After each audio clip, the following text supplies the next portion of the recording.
What can you do in 3 hours? We're at the end of the week with Oliver Burkeman, Meditations for Mortals.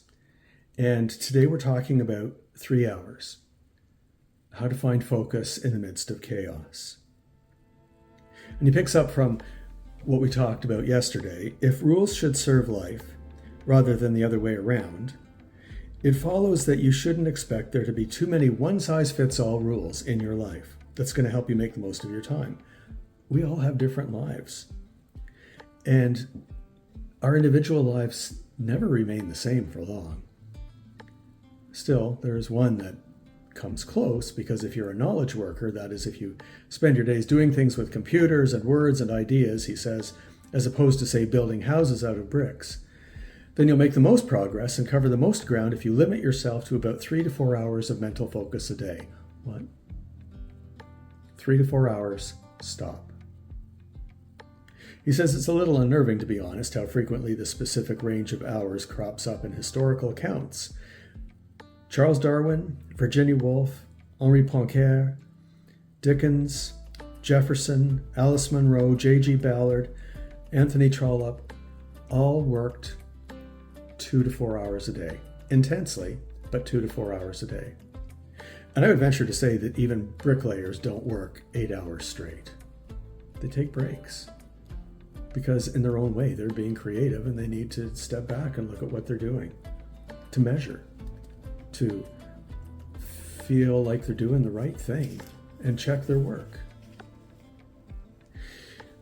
What Burkeman says is that most of these people have discovered that it's more effective to focus intensely during your peak hours rather than half-heartedly all day. You know what it's like to work on something half-heartedly all day. And you end up with something that you only half like because it's half-baked. What if you knew that you could accomplish a lot in 2 hours and you were going to focus for those 2 hours and you're going to set everything else aside and then you were going to say to yourself, I'm done. But maybe leaving yourself a little room because your energy came back after some coffee or a meal and say, I got a little bit more, I'm going to work for another hour or two, but that's it. Because I know when I'm most creative. Burkeman says the first is to try, to whatever degree your situation permits, to ring fence a 3 or 4 hour period every day, free from appointments, free from interruptions. And the equally second part is to not worry about imposing much order on the rest of the day. Take what happens as it happens. See what comes. Your other hours may be characterized by the usual fragmentation that we're all used to. That's okay. You'll have spent 2, 3, 4 hours really focused, and you'll have accomplished something that you feel good about. The 3 to 4 hour rule functions, he says, as a reminder of a profound truth for finite humans that work is never done. Here's the part I really like. A central point of the Jewish and Christian tradition of the Sabbath is you have to stop anyway. Not because you've finished, but just because it's time to stop.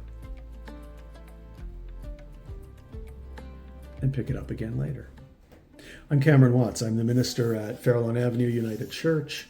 Thanks for watching. Like the video if you like it, dislike it if you don't like it. Visit us at www.fairlawnchurch.ca and be good to you.